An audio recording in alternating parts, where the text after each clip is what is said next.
I'd like to go over now the basic authoring process that you would go through in order to create cases on your own copy of the RSNA MIRC teaching file system. So we made the assumption that you've been able to install the software either on your own computer locally or on a computer somewhere in your department that you can access via a web browser. Now, because everyone has a heterogeneous environment in their own departments, we make the following assumption to make your teaching file accessible. One is the fact that hopefully you're able to launch a web browser even on your local network on your PAC system or on a computer on your desktop, potentially. And the second one is that virtually all PAC systems allow you to save single images or maybe an entire study in some way directly to your desktop.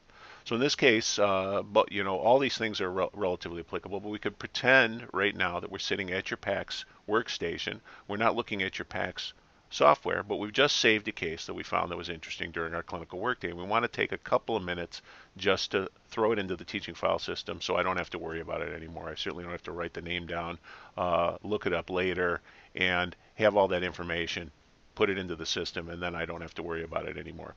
So I just saw a great case.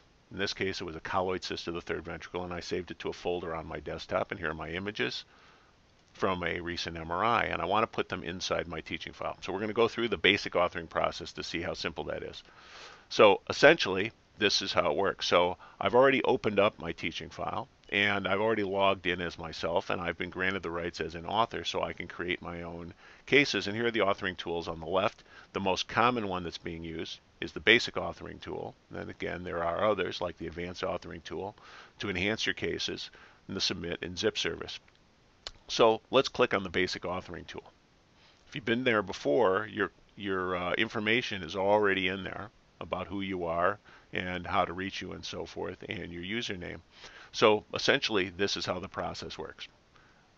There's a few bits of information. None of it is essential to add in here. Of course, the most important thing is to get the images in there. We want to give it a title so we know what it is. So I'm going to call it exactly what this case represents. The third ventricle. I've got my information. Maybe I've got a little bit of history that said this patient's had months of headaches. And we'll put that in there. And the rest of it we can save for later because I got to get back to work and I don't have a lot of time. So briefly, all I have to do is go down here to the bottom of the page where it says choose file, and I can pick my images, point to the folder that has the images in it, and select the ones that I want to put in there. And maybe I've saved more than I really want to use, but in this case, I'm going to pick them all. I've got my information, press submit, and I'm done. And essentially, the teaching file software now digests it, creates this beautiful display, case display, where I can roam through the images, enjoy them. My history appears on this tab.